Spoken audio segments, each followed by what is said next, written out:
can buy. I don't care too much for money. Money can't buy me love.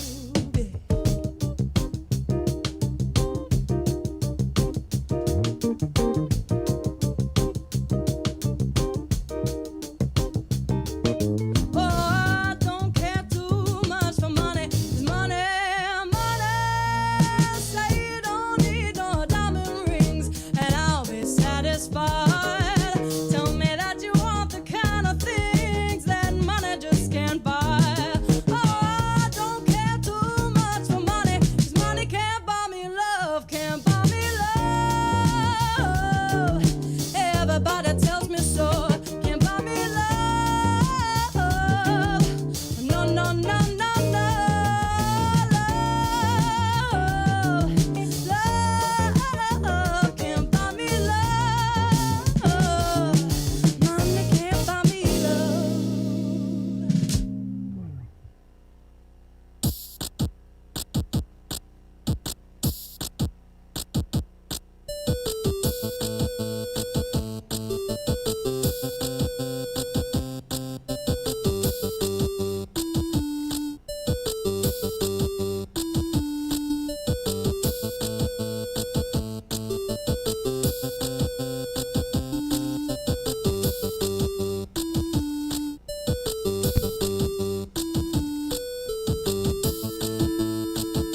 Welcome to the virtual Stab Comedy Theater.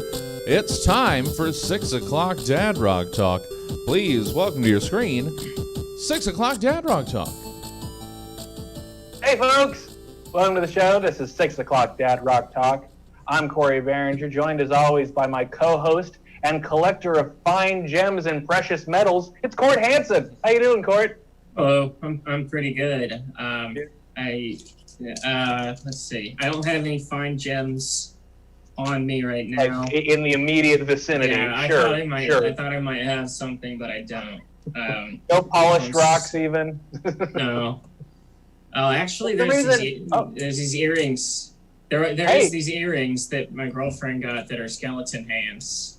So, Okay, that's precious in a certain Yeah. way. I think it's precious in a cute way. They're very cute.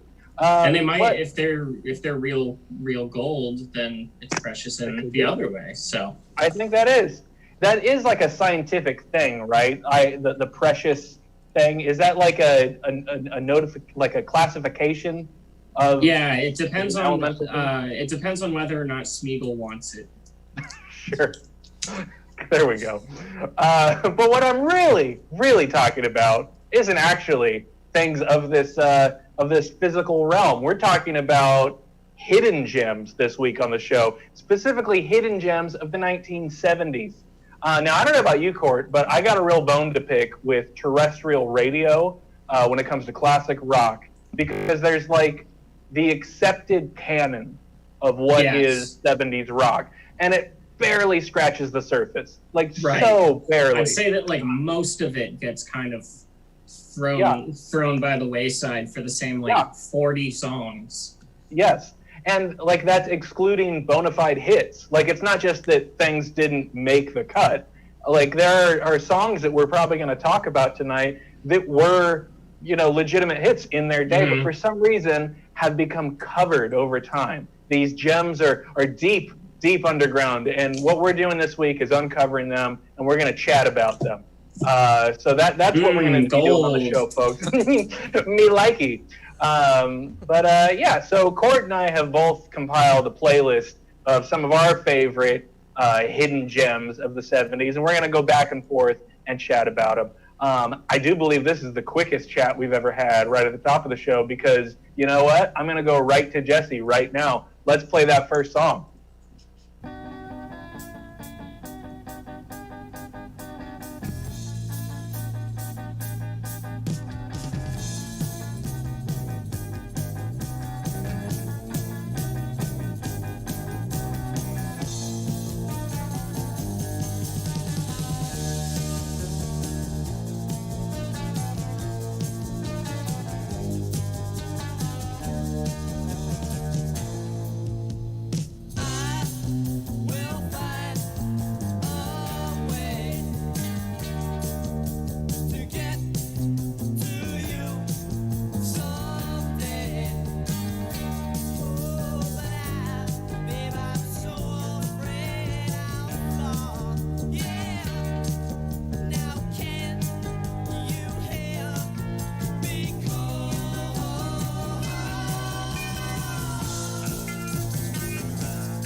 So that was Shake Some Action by the Flamin' Groovies from the the album of the same name, Shake Some Action. And I think that's from 76. They started as like a psych band back in the 60s. They were in the same scene as like the Grateful Dead and Jefferson Airplane and Quicksilver Messenger Service. And then they somehow mutated into becoming like one of the best like proto power pop bands. Like when I first heard that, I couldn't believe that it was the same group that I had been listening to in like the psychedelic context, because it sounded so like it could be from almost like the mid 80s. Yeah. Yeah. I mean, even that, what we just heard there, it felt so tight and produced. It had like that polished sound of like, you know, almost not in like a mood, but bubblegum with like tone wise, you know? Yeah, that was cool. I don't think I'd ever heard the Flaming Groovies before. I always assumed that they were part of like the garage movement. For some reason, I lumped them like without like hearing them, just the name. I thought they were like part of that whole scene. And they definitely have a little bit more of like a garagey sound in their earlier stuff. They have a really cool live version of River Deep Mountain High, the Phil Spector song, that sounds really cool as well, but the recording isn't great, so I didn't use it. I also think that's from the city. Never mind. But yeah, that's just that song is so cool. That song's so catchy, and it just sounds so like forward thinking for a song from '76. There's a cover of it in Clueless. I was surprised to hear last time I watched that. I was like, wait a minute, I know that. And that's a little bit more of a 90s up version, but and I'm not sure who does the cover. But so there is a legacy for this song, but it seems to mostly be for serious power pop fans only, you know? Yeah, I got a soft spot for power pop. I really do. Like when it's done right, it just hits the right spot. Right. Yeah, there's a lot to be said. Yeah, like this could easily be like an anthem in the same way that most Cheap Trick songs are. Yes. And I was thinking Cheap Trick when I heard it. I was thinking Cheap Trick. I was thinking a little bit even like Kinks, kind of like that. Again, kind of going to like a bubblegum sound, you know, where it's like you want to bop to it. It's good driving music. I dig it. Right. Yeah. Yeah. Let's hear another.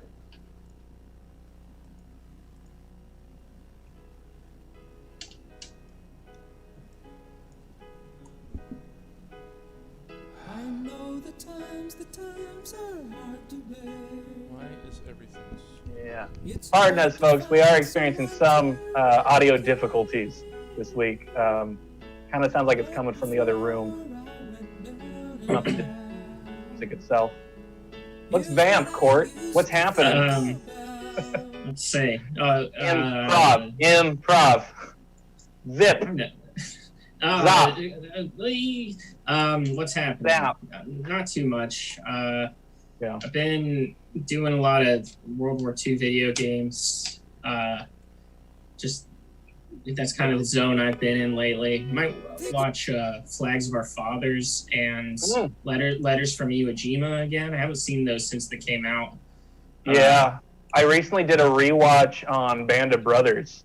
Around August or so when we moved into the new place, because then I suddenly had like my evenings to just watch whatever I wanted. I rewatched that. So good, so good. Yeah. Have you seen The Pacific? I didn't finish it. I watched like the first two as they were coming out. I've never finished it either. I guess it's just not as good. It wasn't as compelling, to be honest. I mean, I was enjoying it, kind of, but like, it wasn't really grabbing me much. Joe Mazzello, the kid from Jurassic Park, he's good in it as E.B. Sledge, who wrote one of the books that the Pacific was based on. Oh, that's cool. He's like the sickly kid who wants to go to war at the beginning but can't because he's sickly, but then he gets to go. He has a segment in the Studs Terkel oral history of World War II called The Good War that's really good. Just about you don't hear like the Greatest Generation talking about the loss of innocence aspect that comes with seeing brutal, horrible things in combat, but he writes about it very like disturbingly, but also very beautifully. And I think that he's portrayed well in the show. And he actually does the audiobook of Sledge's book. So that's very cool. A fun little I thing. like that this is still, in a roundabout way, very on topic, because World War II is probably the most dad topic possible. Well, maybe tied with Civil War history for the most dad thing. Yeah. I'm a big war movie guy. I always have been for some reason. Even though like that's not another part of my personality at all. Like I don't have an actual military interest. Like, but something about a war movie. Same thing with a prison movie. I think it's just like those kind of genres where you're stuck in a situation, and it's just survival basically in essentially a different world. You know, like a different. It's just a different life altogether. Yeah. All right. Were you ever like a? Oh, do we got it going? Well, we're gonna try it a different way. You might not be getting you might not be getting the clearest sound, but the audience should. So. Okay. That's fine. I'm fine with that. There we go. Okay. In theory.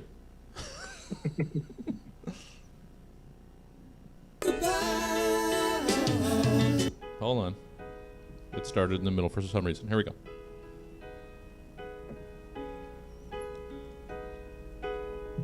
I know the times are hard to bear. It's hard to find someone to really care. But before I went down and out, here's what I used to think about.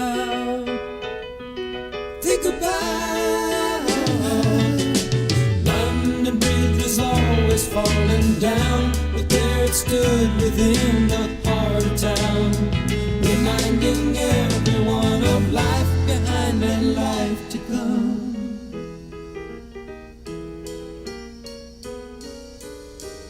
The changes taking place are everywhere. The centuries past have nothing to compare. While the stand of the trip and fall. And that was London Bridge by Bread, one of my favorite Bread songs. Just such a driving piano line that's so jaunty. I love a good jaunty piano line. You know, the way it bounces, like those counter chords or whatever the hell they call them if they know how to play piano.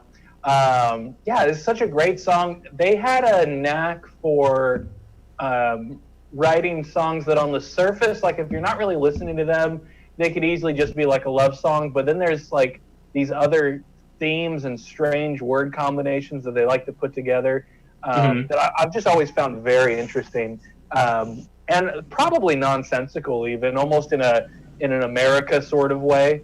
Side note with that, I recently listened to a Best of America because I hadn't listened to America in many years, and I've enjoyed them like as like a childhood band, and I always thought it was funny like how nonsensical a lot of like the hits were. So I was listening to this Best of, and wouldn't you know, I think damn near every song on that Best of is complete nonsense. Like, there's none of it makes sense. Like, the heat was hot. Yes, exactly. It's just all of it doesn't make any sense. But that's America for you. London Bridge. Other thing I had to say about this that kind of jumped out to me on this listen when I put it on the playlist is I don't think that they get enough credit as a pop act that's like, you know, primarily like a rock band, you know, soft rock that is introducing synth elements into their music. That like this was I think this one came out around like 74, 75-ish. I'm not sure exactly. That's pretty early to be introducing synth elements into otherwise pretty straightforward pop. and it sneaks in there. I love how it seeps that synth in. Yeah, it kind of reminded me of Jet, not the band, the song. Oh, the Paul McCartney and Wings song. Oh yes. It does sound like that. Now I got guess that. the band I also Jet- kind of think it sounds like Jet too. It kind of does. Yeah. In the sense that they were a very derivative classic rock band. Yeah. So I mean, they sounded like a lot of these bands we're going to be talking Yeah, about. but I meant the Paul McCartney song, which has that great synth part in it.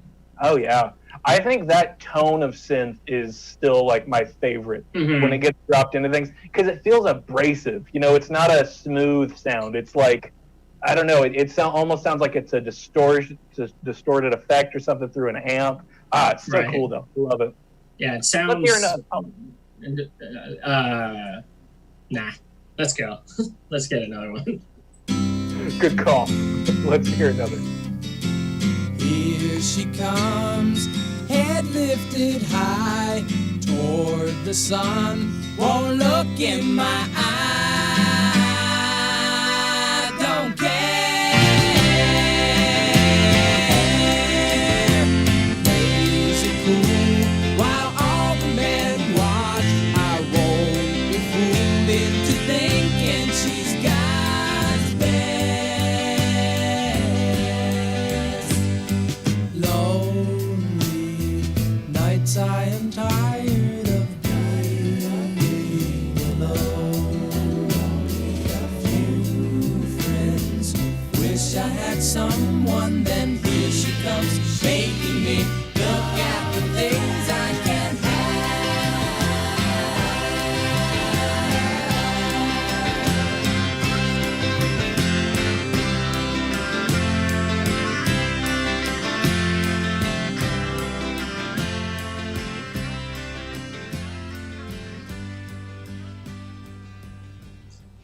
That was the Cowsills with "If You Can't Have It, Knock It" from their 1971 album "On My Side." This is quite a hidden gem. Yeah, Because I have no idea what this is. a lot of people know the Cowsills for their song "The Rain in the Park" and Other Things, which is like a sunshine pop classic. A lot of people call it like the Flower Girl song because they don't know the actual title. It's in Dumb and Dumber.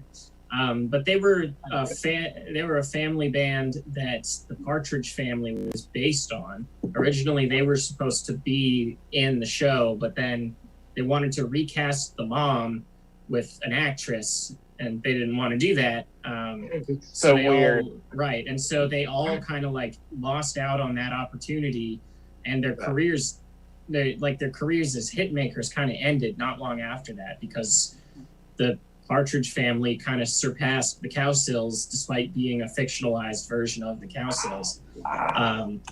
There's a really good documentary about them called, I think, The Cowsills, A Family Band, and it's just it's a pretty sad documentary. They've had a very sad history.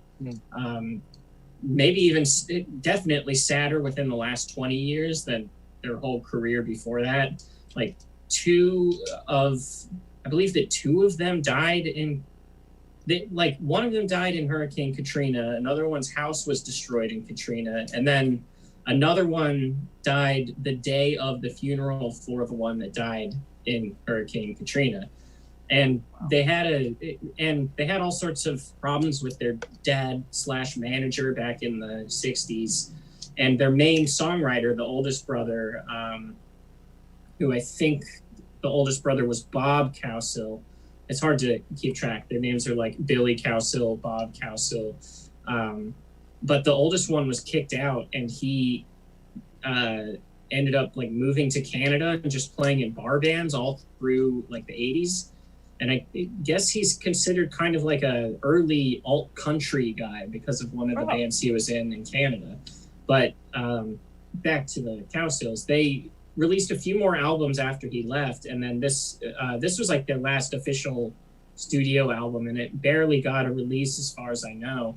But it's full of really good kind of like CSNY style songs, whereas their earlier stuff is more like bubblegummy and sunshine poppy. This one is a little bit more mature, despite a lot of them still being just teenagers. Yeah, I really like this album. The end of this song has a really cool part where the tempo kind of picks up, and it's just this very like driving fuzzy bass underneath. It's really cool. It sounds like Neutral Milk Hotel or something out of nowhere, because the rest of the song doesn't really sound like that. But yeah, the Cow Stills are great, and this album is definitely underappreciated because it just didn't really yield any hits. And they're not quite a one-hit wonder group, but they're kind of close to that world of bands. Yeah, I'm definitely looking more into this because I enjoyed the hell out of that song. I was particularly taken by how thick the acoustic guitar sounds. I'm not sure if it, through the headphones and, the way the sound is right now, like it almost sounded like it was either they layered the shit out of a bunch of, 6 strings, or it was maybe a 12 string. I don't know, but it was just like that very driving, thick sound that I was really enjoying. Yeah. Speaking of family bands, just because I try to find any excuse to bring these people up, I am blanking on their name right now. They were a family band from the 70s in, I want to say Austria, but they had they had like some of their songs in English as well. Very strange. There's so much strange about this band that we can't even go into on the show because we're not talking about them.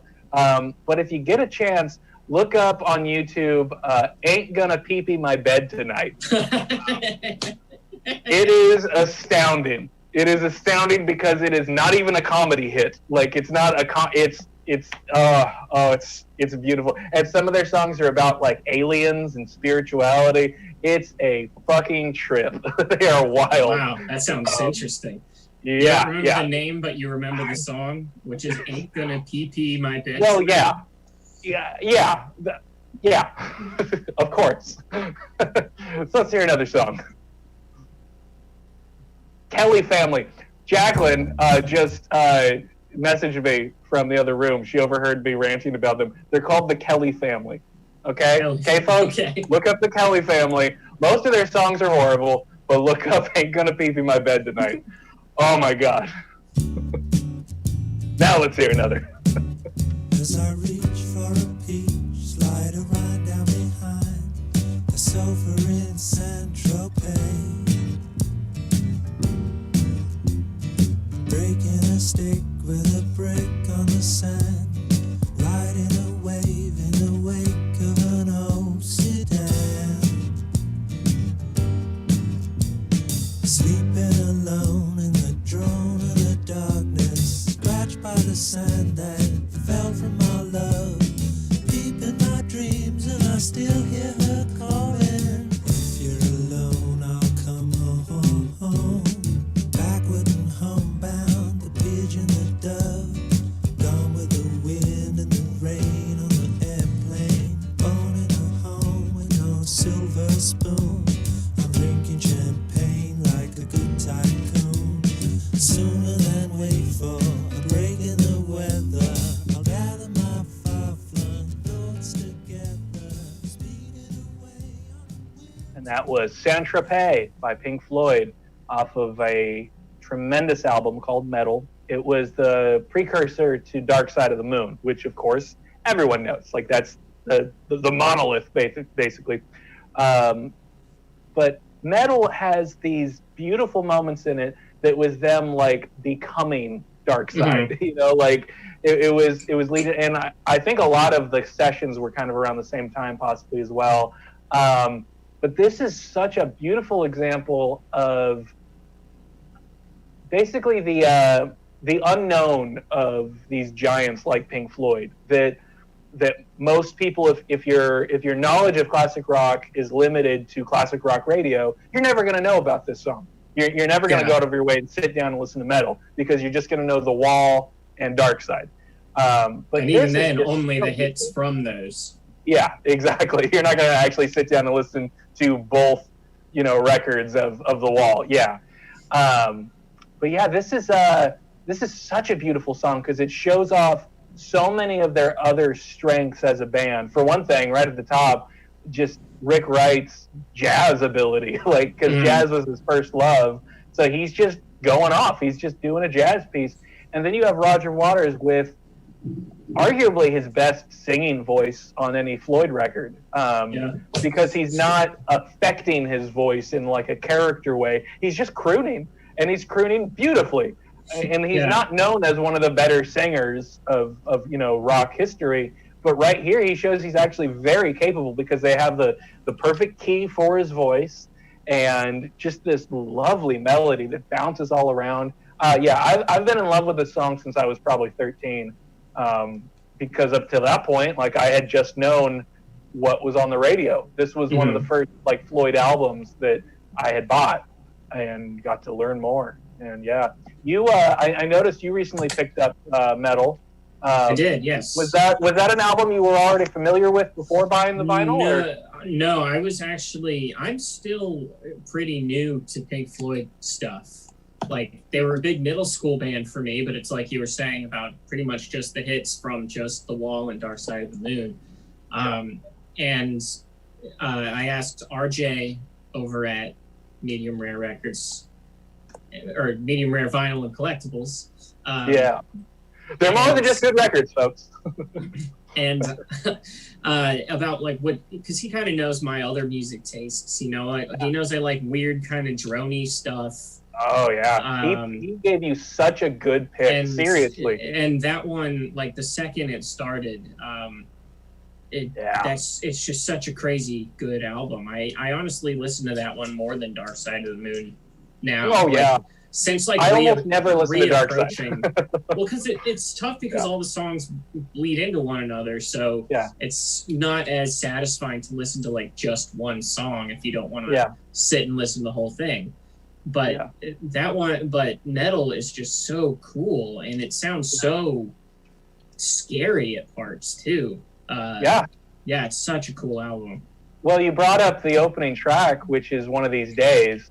And a cool fact I recently learned about it. I mean, I've been in love with the song for so long, but I only recently learned that that's actually two bass lines that's being played. That's two separate bass tracks. And what it is it's and you could even hear them, like, place them with who's playing what, because there's the first bass track that's Roger Waters, and he's playing it poorly, because at this point he's really not even that great of a bass player. So he's playing it to the best of his ability. And then David Gilmour, who many like hardcore Floyd fans will tell you actually recorded most of the good bass lines on Floyd albums, with David Gilmour actually playing it.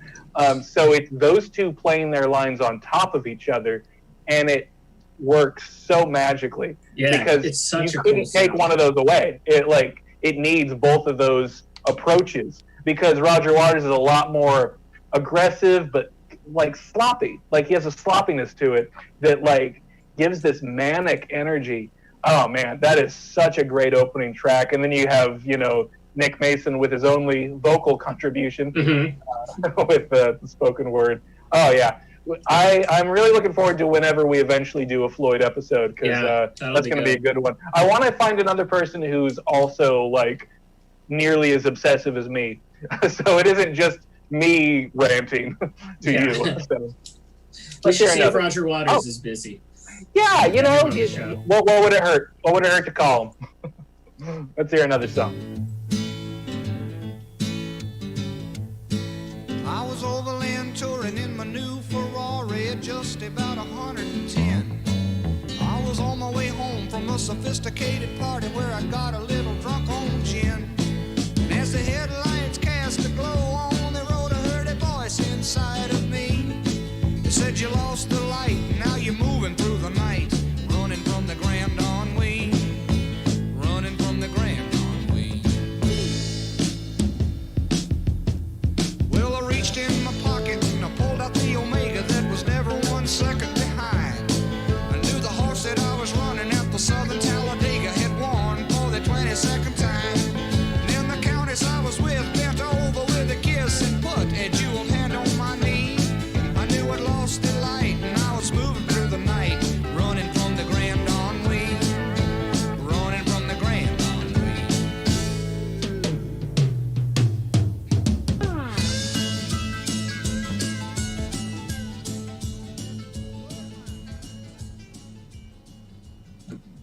That was Very Michael. That was Michael Nesmith and the First National Band with Grand Ennui, which is a word that I pretend to know the meaning of, off the great album Nevada Fighter. Michael Nesmith, of course, of the Monkees fame. He's kind of he looks exactly like Charlie Norton, whom you and I know and Jesse knows. But none of the audience necessarily does. But he looks very similar to Charlie, and he's kind of known as like the secret music talent in the Monkees, whereas the rest of them were, eventually they got to be really good songwriters and players. But early on, Nesmith was the one that had the most musical background, and when he left the Monkees and started on his own, he made a bunch of really good country rock albums. That were like moderately successful, but I don't think have had that much staying power on the radio very much. And there's a lot of really good, kind of fun, kind of goofy songs. He has a really good sense of humor, and there's a lot of fun lyrics on them. Not too much else to say. Are you too familiar with Papa Nez? I'm very faintly familiar. Anytime I've dug into those albums, I enjoyed the hell out of them. I really, really like them because I'm a big Monkees fan. So when I learned that he had like a catalog of legitimate, beautiful music, I jumped all over it. But I'm glad you brought up his humor, because it was on this listen that I realized a familiarity I have with him is that he kind of reminds me of Jerry Reed. Have you ever really listened to Jerry Reed much? Jerry Reed or Terry Reed? No, Jerry. Jerry. Okay. It's unless I'm completely messing up his name, because I always get him mixed up with Jimmy Reeves, but I'm pretty sure it's Jerry Reed. He did Eastbound and Down, and he did what's that other big hit? I mean, he had a bunch of somewhat like novelty hits. Oh, She Kept the Gold Mine. But he's like that sort of, Southern fried, almost novelty hits, but like hell of a picker, like really, really good guitar picker. Just like master of the chicken picking.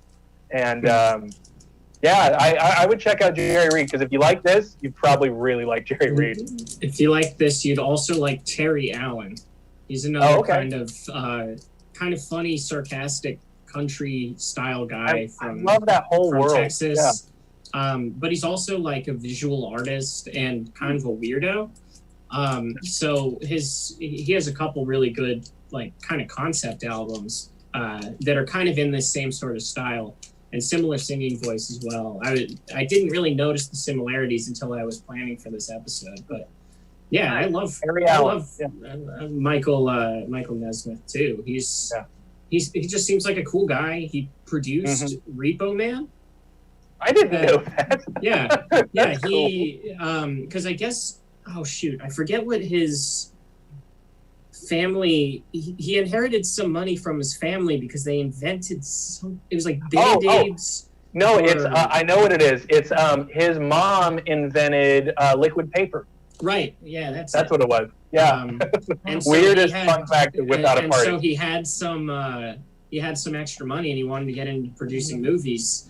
And one of the few things that he was involved with in that capacity was Repo Man, the like science fiction DIY punk classic. Like Black Flag is on the soundtrack and stuff. It's a strange movie, and a very strange thing to find out that an ex-monkey made that happen.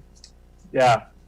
But also like makes perfect sense, like anyone who's seen Head can tell you, there's definitely, an eye for the surreal. Yeah. Let's hear another.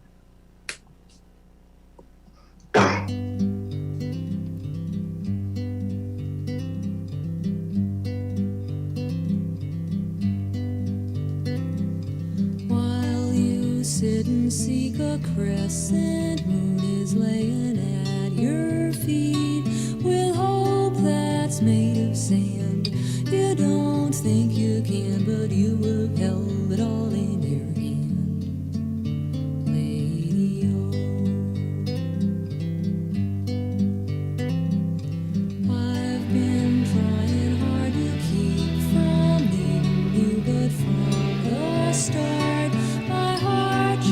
its rolling flowed. I've seen where it goes, and still somehow my love for you grows. Radio. So on my heels I rise,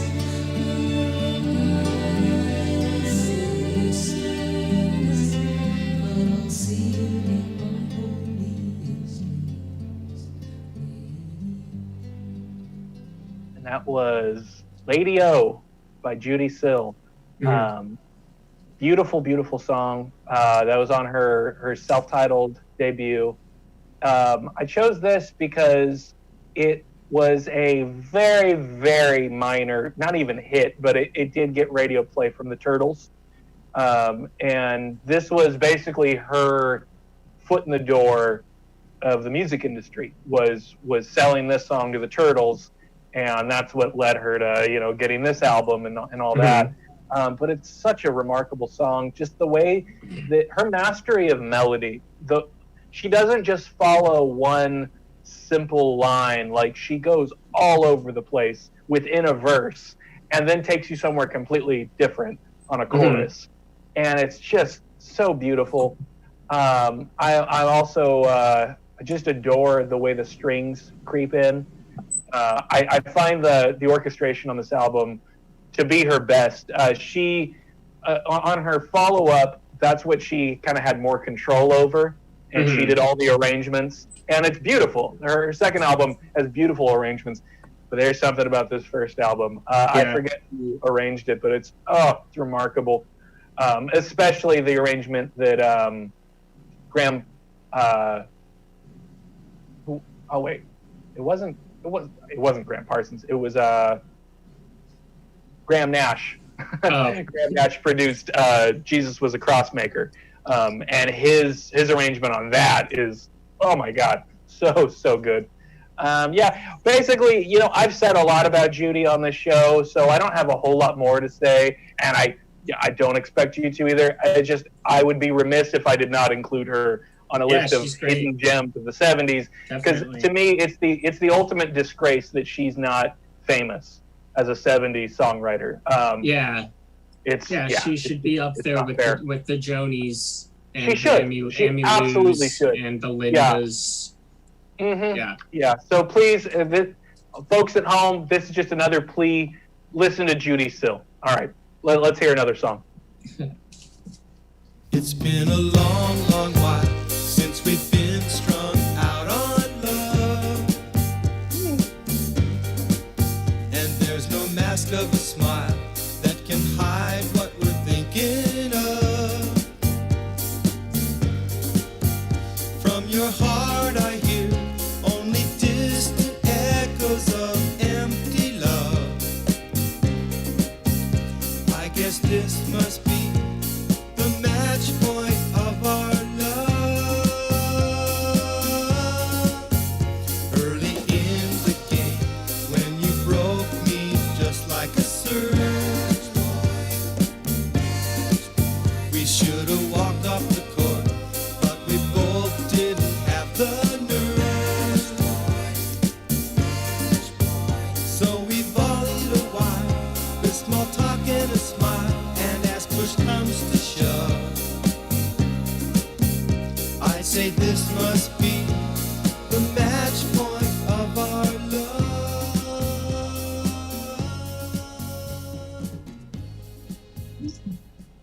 That was the Beach Boys with Match Point of Our Love off of their 1978 album, MIU album. MIU stands for something involving meditation. It was a meditation school in, I think, Iowa, that the Maharishi opened, and I guess they were still in touch with him at that point. So the album was recorded there. It's usually ranked among the bottom of Beach Boys records because it is almost like generic late 70s cheese rock, almost to a fault. But something about it has grown on me over the years.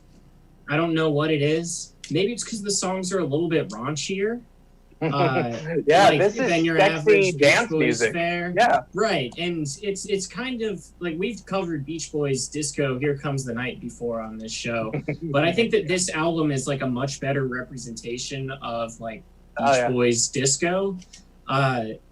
It's been, like Dennis Wilson disowned the album, and he famously said, like, I hope that this album fucks up Mike Love's karma forever. something along those lines. Brian Wilson has said that he doesn't remember making it, but he has a handful of like really, really good songs on it that are like, you know, they're not, I mean, they're classics to me, but I don't think they deserve to be as like maligned as they are among some Beach Boys fans. I think that the album is like pretty decent considering that the group was falling apart at the time. Yeah. And this one in particular is a Brian Wilson, Mike Love composition, and it kind of gets back to their old like corny lyrics that they used to write together back in the like early 60s. But it is kind of like a bleary-eyed, more grown-up more grown up in its own way kind of thing. And I just think it's a fun song with like its very kind of forced tennis metaphors. But I highly recommend the MIU album if you want something kind of different and you just want to see like what the Beach Boys were up to in the late 70s. It has a handful of, I think, pretty good songs on it. A couple you can skip. There's pretty much just a cover of Hawaii that they just changed the lyrics to, or it's a pretty weak moment on the album. But yeah, well, I don't know. What did you think of that? I dug it because I mean, longtime viewers of our show, which I'm sure they exist, will know I'm a disco apologist through and through. I think this is a great example of disco done right because it's groovy. It's not really forcing a certain tone or lifestyle of disco. Like it doesn't have that driving four on the floor, but it's still this is dance music, absolutely. It just makes me think of white people getting sexy on a dance floor because this is very white disco. And the spectrum of disco, oh boy, this is Alabaster. But I enjoy it, and you brought up how tumultuous of a time this was for them. I think it's quite an achievement to have made not only any record during that kind of time in any band's relationship history, but to make a disco album or something that has that in it, because that is not an easy genre to capture. That's a polished sound. So I think that kudos to them for pulling that off during a rough time in the band, because that's not easy. They could have just done a folk album for that matter if they were just trying to just, if it was a contractual obligation, let's say, like you just got to pump something out, they could have just rewrote a bunch of other songs. That actually kind of is what happened. Oh, really?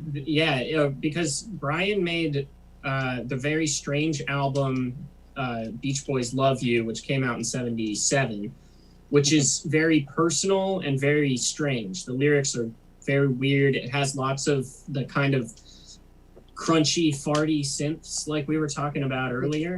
And then there was a follow-up to it called Adult Child, which was their attempt at doing like kind of a singer's, like a standards Sinatra-esque album. And I think it's really good. Brian's voice is actually in decent shape in it, because he had kind of messed up his voice with cigarettes by that point. But they presented that to the label and they're like, I just really don't think people want a Sinatra-esque Beach Boys record right now. And so a bunch of those songs got scrapped and reworked for the MIU album in a way that was more, they hoped, commercially viable. And it ended up not really being the case. The album just kind of came and went. It got some pretty brutal reviews from like Robert Christgau and forget the other guy, but pretty brutal reviews at the time, talking about how like they're creatively dead, and they might have been at the time, but as an artifact of that era, I think it's a very interesting album and a fun one. Yeah, and I think that's what matters the most in a big way with the Beach Boys. Do you have fun listening to it? Because that seems to be Pet Sounds, the primary funnest album in the world. Yeah, I mean, to a lot of people, if you're not, sitting and thinking about your life, if you're just taking it at face value, it's very fun. Let's hear another.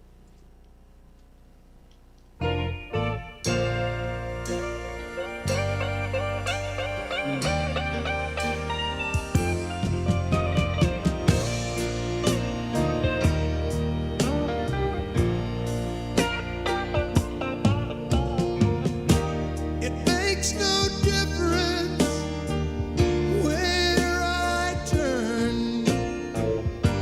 I can't get over you, and the flame still burns. It makes no difference, night or day. The shadow never seems to fade away. And the sun don't shine anymore.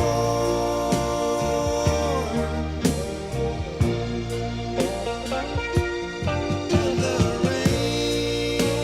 rains fall down on my door. That was the band with "It Makes No Difference." I think it's maybe my favorite ballad of theirs. It's just, oh my God, it wrecks me. Rick Danko's voice on this Yeah, song. he's so good. Oh my God, this was one of my first breakup songs. Because around that time in high school, I was watching The Last Waltz like every night. And it happened to coincide. Is that why the breakup happened? Now that you mention it, no.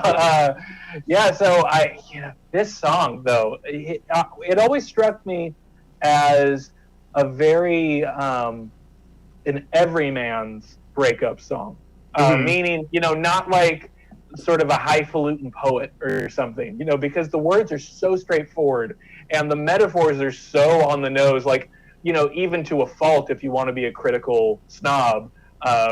Just like, these old love letters, I just can't read because, like the gambler says, I read them and weep. Like, that's a cheesy line, but it works. It really works. Well, it seems like something they would say, Yeah, back on our Springsteen episode, I compared him to Rick Danko and his singing style and kind of the tone that he can go for. And I think that everyman aspect definitely is Springsteen-esque. Yeah.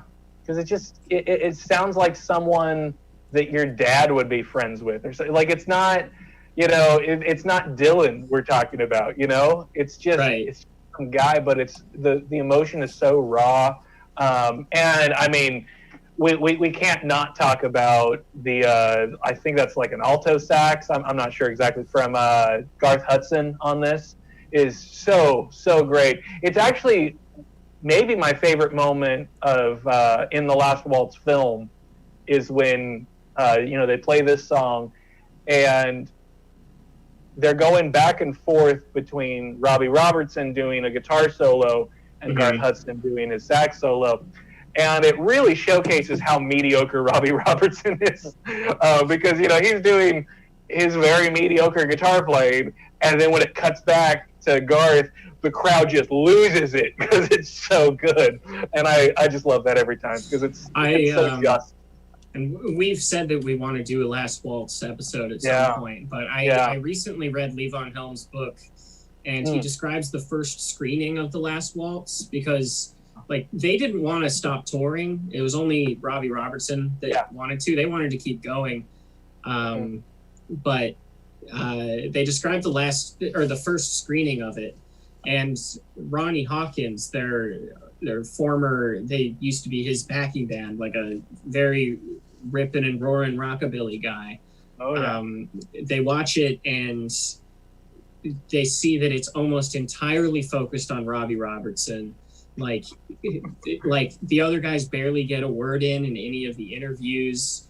Like, Richard Manuel is like incoherently drunk during his interview portion, and like it does not do justice to the rest of the band. It just focuses on Robbie. And like after the credits started rolling, Levon describes Ronnie Hawkins like slapping him on the shoulder and being like, "Oh, it's not that bad. They just need to get a few more shots of Robbie in there, and then you'd have a great movie." Oh man, Yeah. I love the Ron- Hawk. No, he's great. He is hilarious. There are some crazy stories about him in that book. You know, and he's he's still alive. Yeah, he's still Nuts. kicking. Yeah, It's crazy. he's outlived most of the band. Yeah, it's wild. Yeah. I'm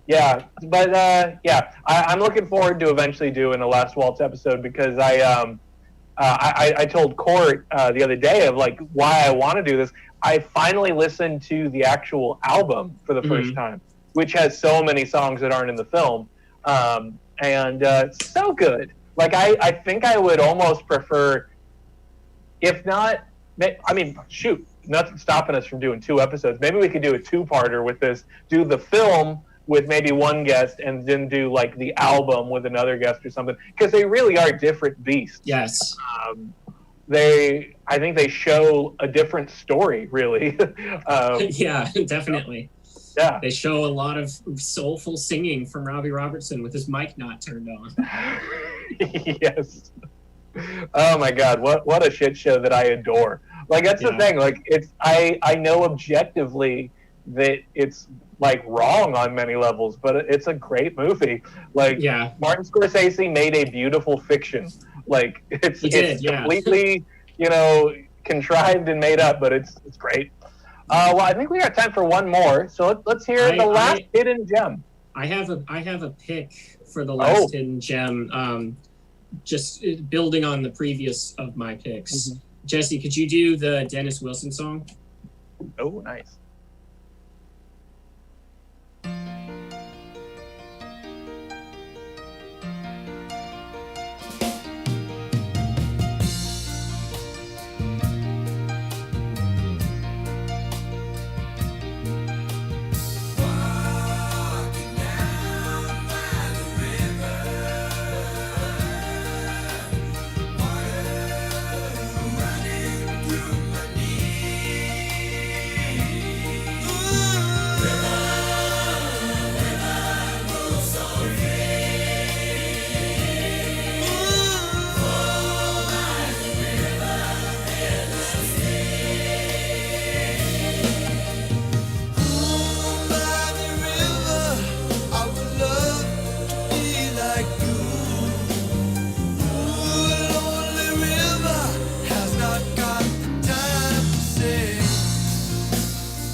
That was River Song by Dennis Wilson off of his great solo album, the only one released in his lifetime, Pacific Ocean Blue.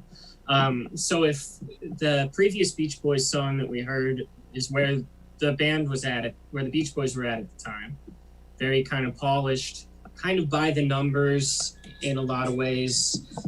And I told you that Dennis disowned the MIU album. This is what he was working on at the same time. Oh man. Like this incredibly like textured, layered, very beautiful album with his like scratchy but soulful voice, which some people find abrasive. It certainly is abrasive. Yeah. But it's like he was kind of known as like the non-musician of the group for most of their career, and then he just comes out of nowhere with this album. And you realize that all of the Beach Boys 70s albums that he has songs on are classics, and they're great. And it's largely because of him. He became an amazing songwriter and arranger, as evidenced by that one. But that album goes all over the place. There's like funk in it. There's gospel in it. There's like really crushing just piano like ballads.